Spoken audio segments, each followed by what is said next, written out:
Cadê? Falando um pouquinho do jogo do Vasco, galera. Sério, hein? O Vasco jogando em casa permitiu que o Christian Roberto Alves Cardoso, aos 32 minutos, fizesse o primeiro gol da partida. E claro, né? Depois que um time faz o primeiro gol, não digo que foi tão no início, mas foi no início.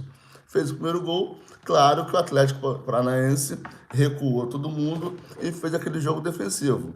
Fora de casa você faz um golzinho, é normal o time que fez o gol simplesmente explorar os contra-ataques. Mas vou te falar, não deu muito certo não. O Atlético Paranaense, galera, deu 4 chutes a gol, 4, sendo que um no alvo.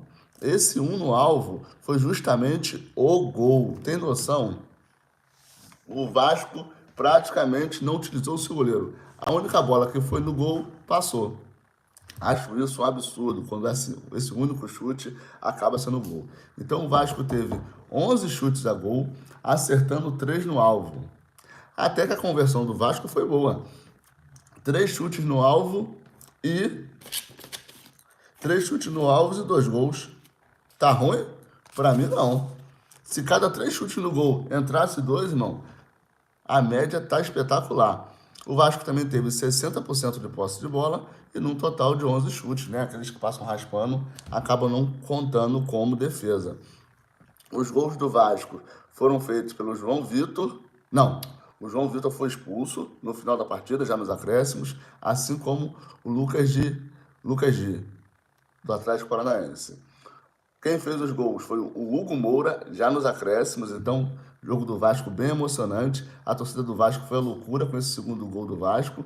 E o primeiro foi do José Luiz, também marcando ali no minuto 80. Então o Vasco pressionou, mas os golzinhos só foram sair no final da partida. Final da partida essa com muita emoção, afinal de contas, gol do Vasco de empate no minuto 80 e 10 minutos depois o gol da virada. Para apimentar ainda mais esse super jogo da Copa do Brasil, 2 jogadores expulsos, meu parceiro. Um de cada lado. Claro, depois do gol, disse-me disse, Atlético Paranaense revoltado, todo aquele mimimi, e o Vasco que não tem nada a ver com isso, meu parceiro.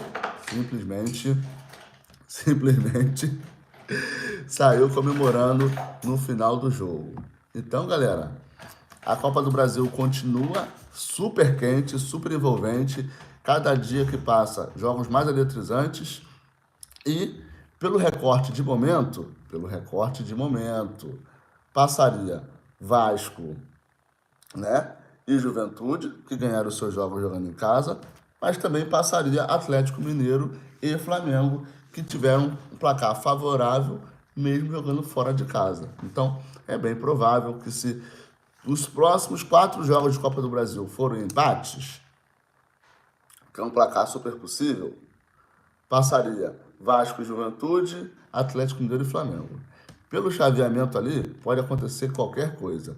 Mas diante dos possíveis confrontos, pelo menos para o meu time, que é o Flamengo e Vasco seria um jogo quentíssimo. Mas Atlético Mineiro tem rivalidade, o São Paulo, a gente foi vice para o São Paulo ano passado, o Corinthians, a gente foi campeão em cima do Corinthians, então o Flamengo, pela sua gigantesca história, ele tem confrontos históricos ou duelos ou jogos importantes contra qualquer um dos 8 times.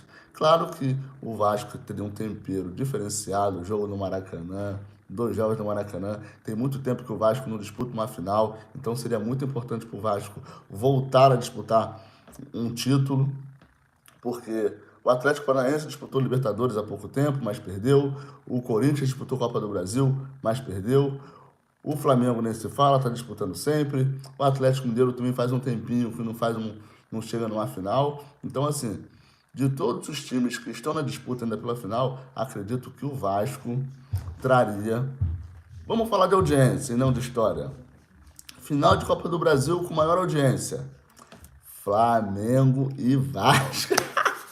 A barreira viraria baile ou teríamos festa na favela, meu parceiro. Olha que final provável e inacreditável e de uma audiência